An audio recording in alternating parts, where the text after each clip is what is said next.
Hello, everyone, and welcome to 248 Talks. It's a series of one-on-one interviews with industry specialists where we talk to the founders of our portfolio companies. Today, we're joined by Jack Goodman, the founder and chairman of Studiosity. Studiosity is an education technology company that partners with universities to provide an on-demand, personalised academic support service for students. Today, we're going to be talking about generative AI and how it's shaping the future of learning. We'll discuss how it impacts not just higher education, but also the learning journey in the workplace. What does it mean for you as a parent, colleague, and an employer? We're very excited to have Jack here with us, so let's get started. Jack, what inspired you to set up Studiosity in the first place? Well, it's great to be here, Christian, and thanks for this opportunity to talk about the history of this business. How much time have you got? All the time you need. Yeah, what I would say is I started the business almost 25 years ago when I first moved back to Australia. You can probably tell from my accent. Not born here, born in New York, but my wife is from Sydney, and we moved back at the end of 2001. And I started the business at that time. I'd been working in ed tech in a number of startups in the US, and I saw an opportunity here. And I honestly didn't see a lot of interesting job opportunities for myself. And so I rapidly realized if I was going to find an interesting job, I might just have to make it for myself. And I was crazy enough, I guess, to go on that journey. And my wife was kind and generous enough to be the bootstrapper. She kept her real job, and I started this business. I was going to ask you, what was the VC and the startup environment like back in those days? Well, put simply, it was negligible. Yeah. I had taken a job when I first got back here, and it was at the very last VC-funded business in ed tech that existed in Australia, funded by the last firm that was just about to go bankrupt. Mm-hmm. So I watched them go under. The business that they'd brought me in to try and rescue was not salvageable, and I was stuck with no funding opportunities at all. So we had no choice but to bootstrap. Yeah. And the target customers back then, who were they? When we started, our customer base were public libraries. Yep. The vision back then was, at one level, the high-level vision, the mission was very similar to what it is today, which was really to increase life chances for students by giving them access to the highest quality personalized learning support. The way we did it back then was we focused on public libraries. We saw them as a great opportunity that was available. Public libraries are often overlooked, but they are incredibly popular. The #1 destination for high school kids studying for the HSC after school. So if you want to reach them, go to the public library. These are council funded. And I went and met with literally hundreds of council libraries across Australia and convinced them that this was an idea worth merit. Actually had to help them find funding. So we helped them apply for grants, make budget requests. It was a level of bootstrapping and time-consuming effort that we couldn't have done if we'd had professional investors. We wouldn't have had the time. Looking back on it, it was kind of crazy. But it's what gave us our start, and we needed the time to really figure out what we were doing. Yeah. And the target at that stage was sort of K through 12 sort of school, and then I guess at some point that really morphed over to higher education and universities as being the core focus of the product. Yeah, it did. More 7 to 12 high school students, really. The platform requires a decent level of literacy. You had to be able to formulate a question, interact with a subject specialist. Mm-hmm. This was all human-powered one-to-one learning support back in the day.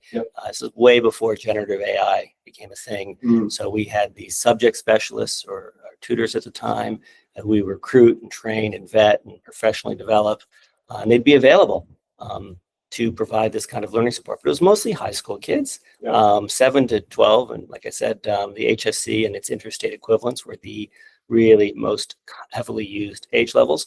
And what we saw eventually was these students who loved the platform were graduating and going to uni. And they were asking us, well, why don't I have this available at my uni? Why do I have to come back to the public library or use my library card to access this? And we started to realize maybe the university's a better place for us to develop this platform. And there were really 3 key macro drivers for the higher ed sector as being the right place for us. And this sort of happened about 15 years ago, around 2011, 12, 13, we started to move in this direction. And it was really the massification of higher ed in Australia. This was these universities that, if you're of a certain age, which we are, Christian, universities much smaller back in the 80s and 90s. They had 8 or 10,000 students. Now the average Australian university's got more than 40,000 students. So it's a massified system.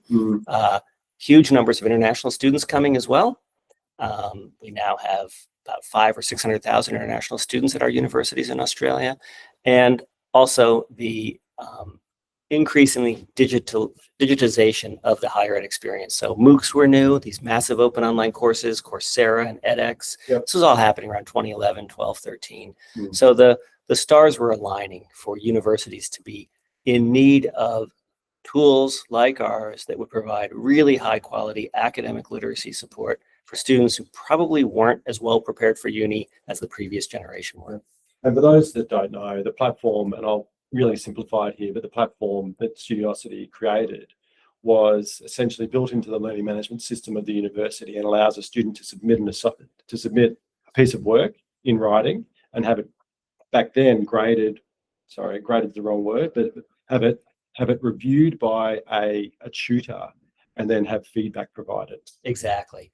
So the platform has got a bunch of components to it. The biggest piece of it historically has been our writing feedback capability. And back in the day, as you say, before 2024, this was a service that was done essentially by human beings. We had, at our peak, we had over 1,200 people in Commonwealth countries, in Australia, New Zealand, the UK, Canada, etc., who were trained and could take a document and provide a professional critique and feedback in a form that was designed for learning. They would do this for a short document in as little as 15 or 20 minutes. A longer document might take 30 or 40 minutes or even close to an hour to review.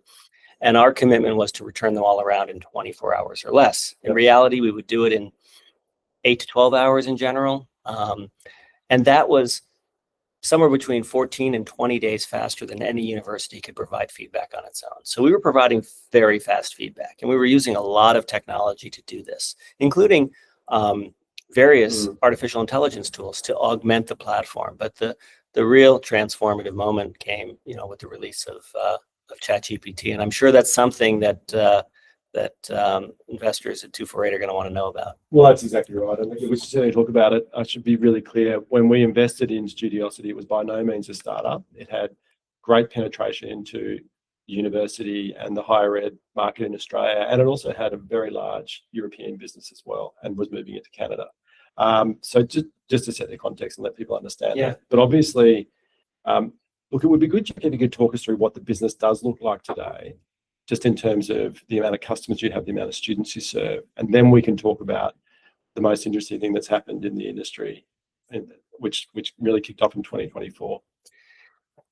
Yeah, so I'd say there have been a couple of really critical inflection points in the business. The first would have been when we finally really turned profitable, which was a couple of years before 248 invested. We have been steadily and increasingly profitable pretty much every year since. And that was a transformative moment. We were growing very quickly right through the 2010s and through the first part of the 2020s. And that was based on very widespread adoption by most universities in Australia, a growing number in New Zealand. And then in 2017, 2018, we opened up a little presence in the UK. And that has over time really proved to be a really powerful growth vector for the business. So today we've got about 20 or so university partners in the UK.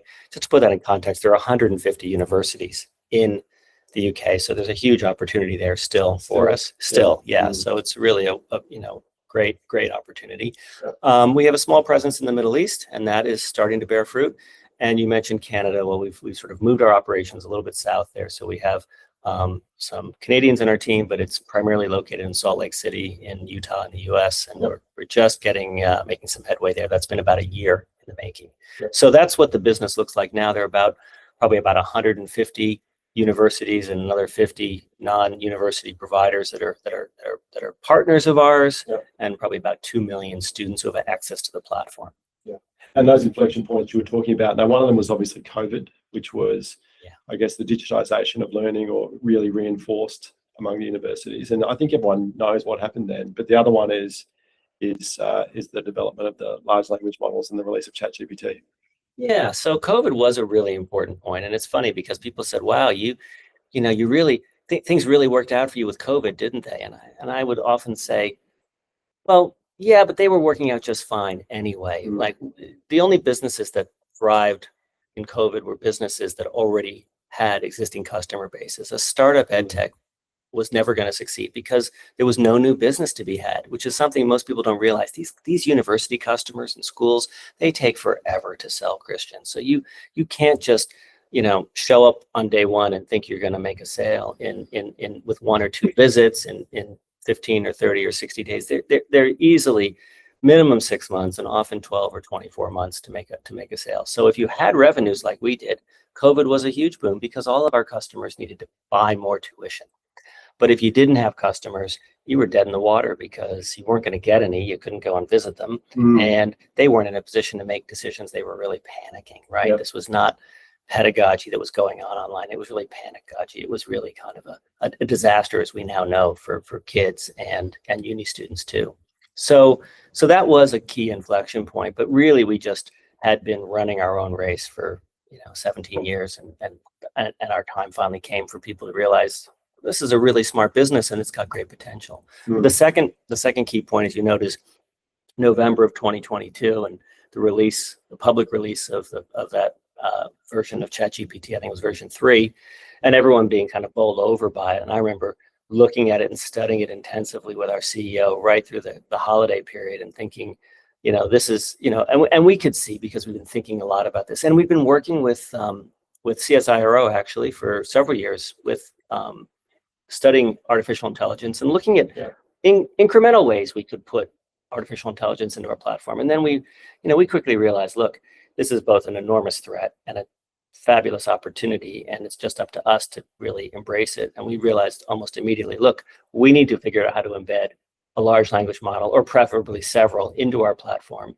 leverage the millions of pieces of feedback that we have to train one of these things to be able to do what we do, but to do it faster and better. So we set a goal, which was we need to release an AI-powered version of our platform if and only if it can do what our humans can do as well, if not better, and it can do it in a few minutes or less. And so we did that. We settled on a plan by June of 23. Yep.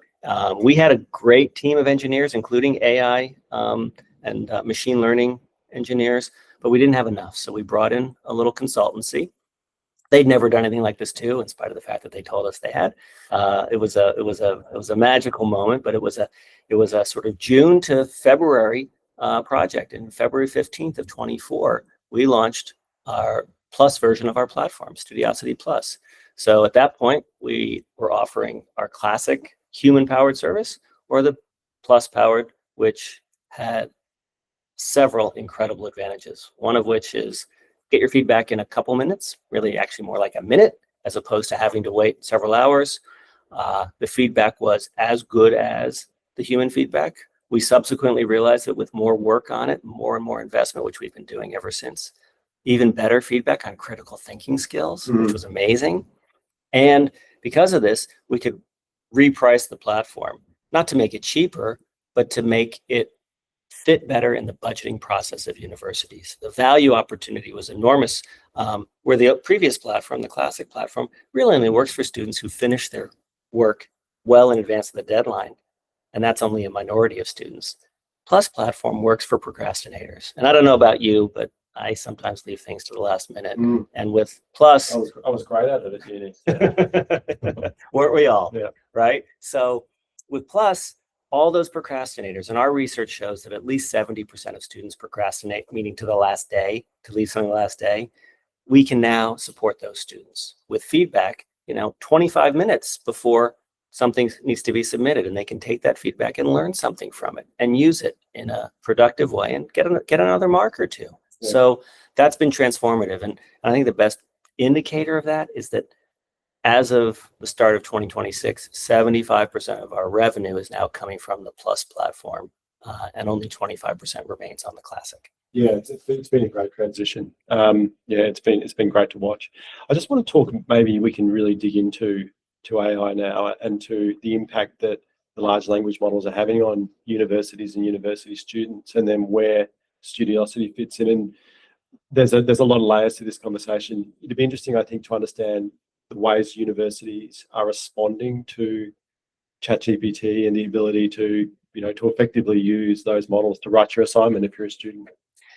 It's a really good question. And if you want a case study in sort of reactive management and behaviors for a sector, I think you could look no further than the higher education sector. So historically, it's been incredibly risk averse and change averse, right? It has stayed very much as it was in pre-industrial times. Higher ed really has been a place to go when you like the way things have always been done and you're good at doing those things. Well, that's who ends up being professors and academic leaders, right? The people who were good students decided to do PhDs, became professors, many of them good researchers. But change is not something that universities have ever done well. So there was a period in 2023 through the start of 24, which was really, a lot of people call it a moral panic. What do we do? People saying, let's ban this stuff. Let's shut it down. Let's tell students, don't touch it. It's poison. That's a really hard place to be when the big tech companies, we call them the foundation models, but OpenAI, Microsoft, Google, Anthropic, those types of companies have got not just billions, but tens or hundreds of billions of dollars they're throwing at this. And they've discovered that, surprise, surprise, one of the great applications, quote unquote, of technology is to do the work of a uni student. And they discovered this because uni students realized, oh my God, this is quite an incredible piece of technology. Look what it can do. It can mimic a really good student's work, and it makes it look so easy and effortless. So the moral panic gave way 6 to 12 months into, well, AI is here. We need to figure out how to live with it because students are all using it. What do we do about this? And to be honest, we're still living in that moment. And what's so fascinating to me is that, Studiosity, the reason we've survived and we've thrived really is that we have stuck true to our mission of being focused on using technology for learning and not using it for productivity. And these are two really simple, it's a really clear framework for thinking about the way this tech can work. And these foundational models are incredible productivity tools. I'm sure you use them every day. I use them every day.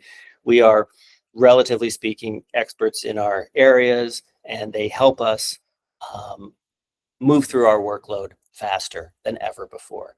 But what they also are is really terrible educational tools when they are unconstrained. When they're left unconstrained, they don't teach. What they do is they do something called cognitive offloading, and they basically do all the work for you. Now, this feels great at the start. It feels like you're doing a great job. As a student, you've been able to produce an essay in record time. And I used to joke, back in the day, if you had an assignment due or an essay due and friends came over and said, hey, do you want to go out? It's Thursday night. You're like, I can't. I've got to finish this assignment. I'm not going out tonight. Well, post ChatGPT, student might say, I've got an assignment due. Give me 5 minutes. I'll have it done. I'll be showered. I'll be ready to go. Despite the best intentions, even, within a student, where they might have actually intended to do it themselves, and the pressure comes on, and now they don't have to. Right. And the other part of this is the peer pressure. So even students who want to do the learning themselves see others using the tool and getting better marks. And one of the issues we've had is that universities have been reluctant to use detection technology, which is far from perfect. And this is partly because the large foundation models have refused to put watermarks in the technology, because they know if they put watermarks in the tech, which would basically mean any output from the algorithm would be permanently marked as being produced by the machine and not human. But they've resisted doing that because it would simply mean that any non-watermarked algorithm would become much more popular, right? OpenAI is never going to put a watermark unless they're legislated to put a watermark in all their output. And the same thing goes for Gemini and the others. And so as a student, you think, I need to be competitive. If all of my peers are using large language models and getting distinctions and high distinctions. I should do the same thing. And so you end up with an arms race there, a reluctance to interrogate or to question that, because the universities cannot cope with that level of academic integrity investigations. And the sort of foundations of what it has meant to be a uni student, what the curriculum has been, and what assessment has looked like, suddenly look a little bit like a house of cards. Yeah. And we can talk a little bit about how, we've got some new products that go into that area, but I think some of the people that are watching this are going to be parents who have kids at university. I'd just be interested, and I'm putting you on the spot a little bit here, but I think this is something you've done a lot of thinking about, which is, why do students need to do the work themselves? Yeah, well, there's a whole lot of brain science behind that, and it doesn't start at uni. It starts, 18 or 25 years before that, right? So we know a lot about people learn, about how we learn things, right? And it's very well understood that learning requires friction, as in effort. Learning doesn't come easily. It's a struggle. If you've had kids, grandkids, or had nieces and nephews, and you've read them stories or helped them learn to read, you've seen that it is hard work. You can watch the gears grinding in their head when they're just learning to read or sound out words. And it's this incredible moment when they can read their first book. But that's a huge cognitive effort to learn to read. And the same goes for every other deep, important foundational skill. We also know that you need to have some foundational knowledge, like some deep discipline knowledge, in order to think creatively. So you'll hear spouted left, right, and center, people saying, look, universities don't need to teach what they used to teach. They need to teach, because generative AI does everything else, we need to do things that the machine can't do. And so we wanted to make sure students learn critical thinking skills and collaboration skills and all the skills that the robot won't have. And that's a nice thing to say, but it's complete bunk, because the fact is you can't develop any of those skills unless you have some internal knowledge about some discipline or some subject on which to build those skills. You'll have no capacity to be creative or clever or collaborative if you don't have some of that. So students can feel it. Students can feel when they use generative AI. It's like spraying WD-40 inside the gears of your brain. It feels great. Everything's whirling around, but nothing sticks. Nothing sticks. And when nothing sticks, you're an empty vessel. And we are now seeing the consequences of 3+ years of generative AI in higher ed. Universities that haven't taken their responsibility to invest in teaching and learning better are seeing their students graduate. And some of the students are actually saying, and this is all levels of academia, saying, I didn't really earn this degree. I don't think I really deserved it. I don't really know what to do. And I'm not sure I'm going to be able to get or keep a job. Yeah. And one of the things you talked about before was the university's inability to actually be able to detect when students are submitting work that's been done by ChatGPT or whatever it is. You recently started looking, well, I guess you've always been involved in looking for alternatives and the best sort of products and the best early stage companies and the different applications that are coming through education and education software. And you made an acquisition recently in the last 3 or 4 months. Do you want to just talk about that? Yeah, absolutely. So we have been thinking a lot about this, and we've been trying to figure out, how do we expand our product platform in a meaningful way, and where do these opportunities really lie? And one of the places that generative AI has opened up a huge opportunity is in this whole issue of detection, right? Traditionally, plagiarism detection was all about figuring out where somebody copied and pasted something from. How did they do that? How did the technology used to work back when it wasn't looking at large language model output? It was just looking at the internet, or just looking at published data? So the way it worked, and there was one clear winner, I'll just be really clear, a company called Turnitin, and your listeners may not have heard of it, but if they have kids who've ever studied in high school or definitely in university, they're well aware of Turnitin. So this is an American company founded 25, 30 years ago, and they were the first really to cotton onto this idea that the internet is an incredible copying machine. And when something, and that's what computers do, they just want to copy. Mhm. So copy and paste, right? And students using computers to write essays was very easy to copy and paste something from another website. Wikipedia would be a very easy place to copy and paste something from back in the day, but copying and pasting from the databases that universities subscribe to, or copying and pasting from someone else's essay. And so they sold their platform, which was very much of a matching software. It would take a student's essay and it would match it against public databases, the entire internet that was indexed. And then they also built up an enormous database over the years of, I think, a few billion student essays. So they would match every student's essay against someone else's essay. That's exactly right. Now, the most likely place people were copying and pasting was from actually their friends or previous year's students at their same university. But they, Turnitin ultimately built up a gigantic text matching system, which is very, very powerful. And so this was pretty much subscribed to by the vast majority of universities in the entire world.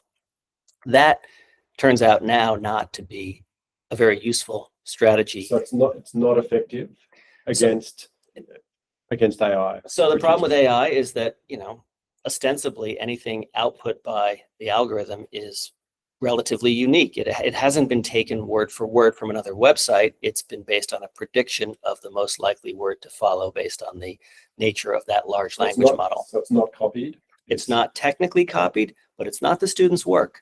And if it's not the student's work, well, that's a different problem. And we still need to think about it as an academic integrity issue. So there are people who are arguing AI is not, using AI is not a breach of academic integrity. But if we think a little more nuanced, there's a spectrum here, right? There's a spectrum from using artificial intelligence maybe for some ideation or for some outlining or understanding a topic versus using it to just write the whole thing for you, and you don't even proofread it, and off it goes, and you don't check any of the references, and it's done basically all of the cognitive effort. So there's a spectrum in there. And what we'd really like is a tool that could say, we know how Christian Jensen writes. We have a sample of his writing, of what he sounds like in his personal voice,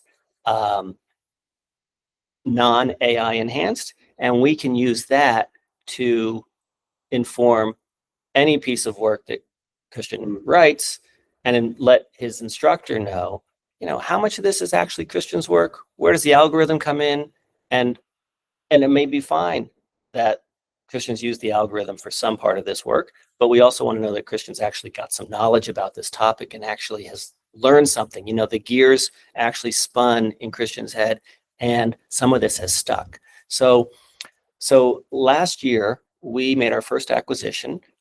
We bought a company called Norvalid. It's a little Norwegian startup, and they were developing some technology, still very much in beta, but we saw real promise in it that would allow us to do just this, which is basically to add a validation component to our platform so that students who use Studiosity will be able to not just use it to get great feedback and to improve their work, but also to prove that their work is actually theirs, how much of their own effort went into something. And right now, students are doing crazy things, Christian.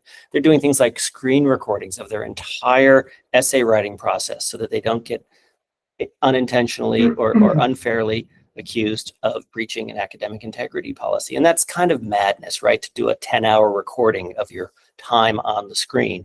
But this instead is a 5-minute process when you upload a draft or upload a submission, where it will check your document against your writing sample, but it'll also ask you a series of questions about the content in the document itself.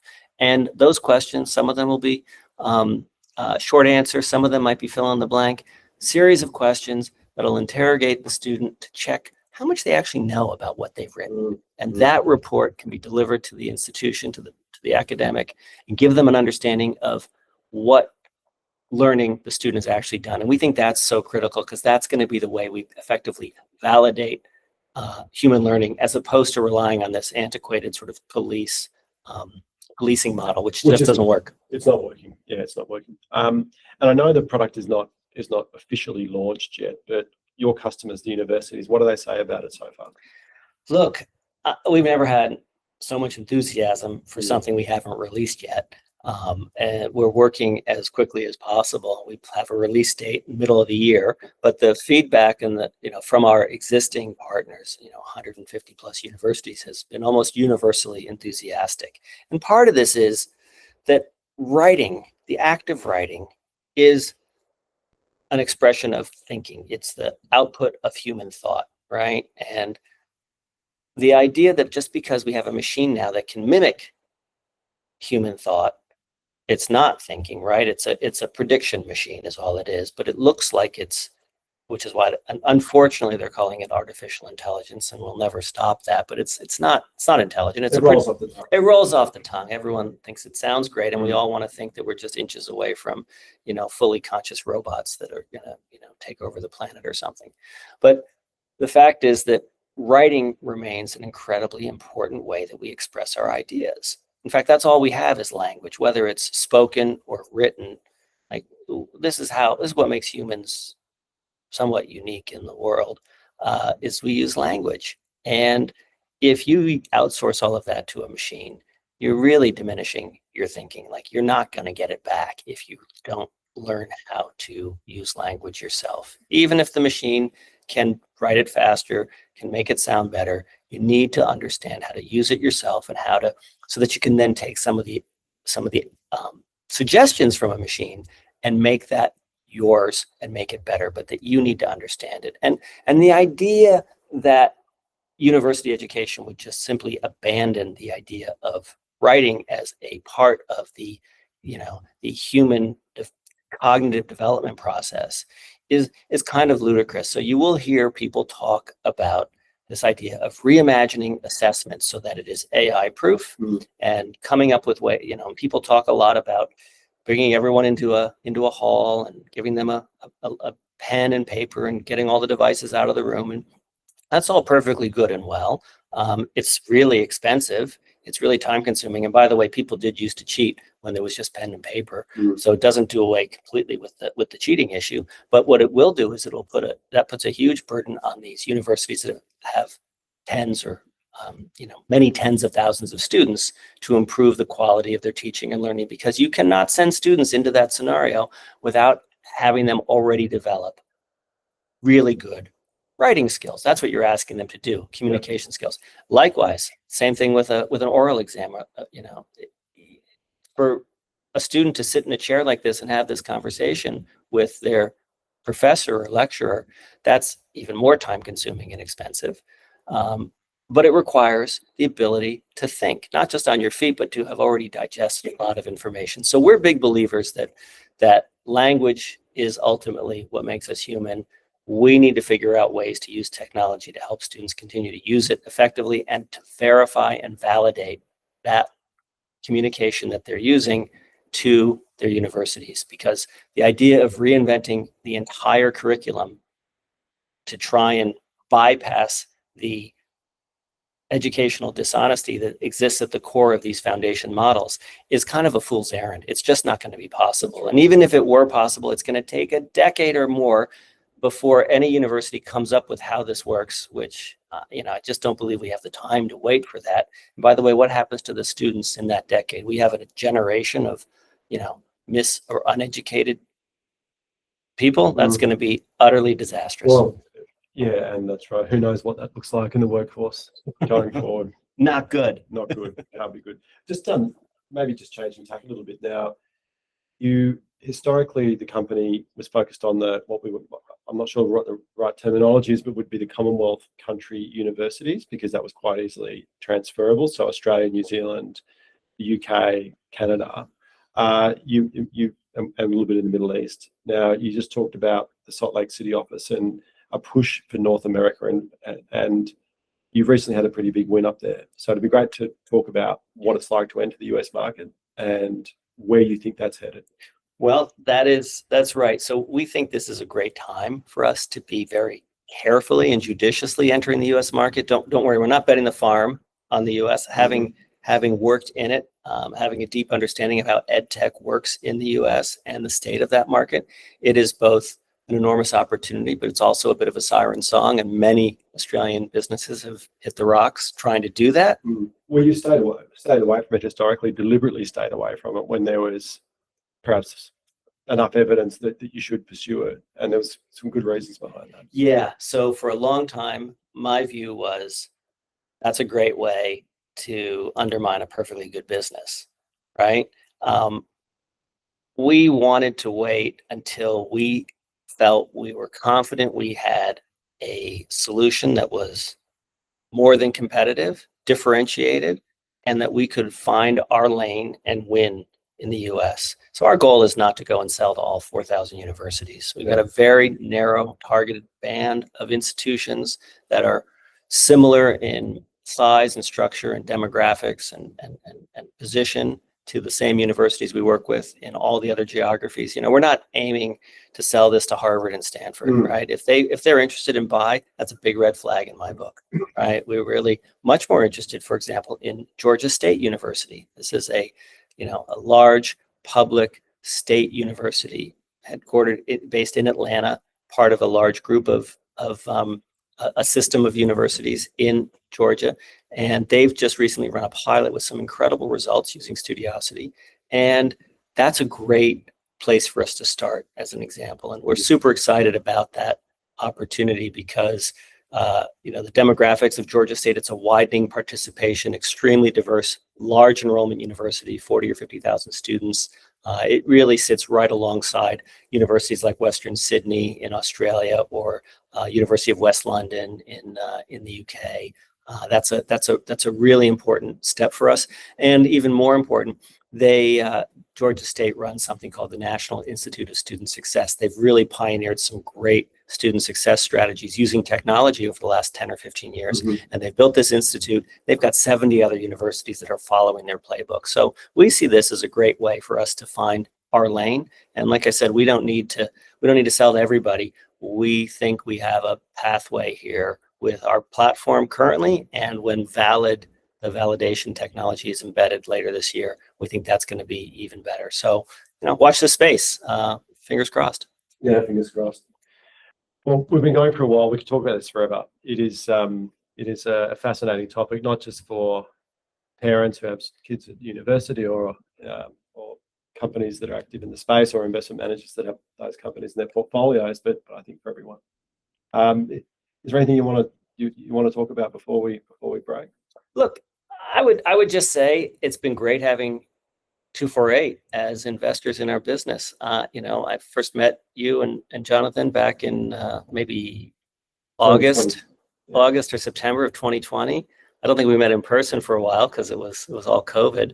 But those first interactions were terrific, and I immediately had a feeling that you guys were the kinds of investors we wanted to bring on this journey. And we'd never had professional investors in this business before then. And I would just want to say, thank you to both of you guys, because you've been fantastic contributors to the business. You've been great sounding boards, given us fantastic advice. There's a lot we don't know about the way business works at your end of town. And, while we're really good at what we do, it is incredibly helpful to have you and Jonathan available whenever we need. So thank you for what you've done. You're very welcome. Thank you. And, as our investors have heard us say many, many times, we've been so thrilled by the Studiosity investment and the ability to interact with you and the team. So that's been great. Thanks, Jack. That's been great to talk. And I hope everyone enjoys what we had to say today. Thanks very much, CJ. It was great.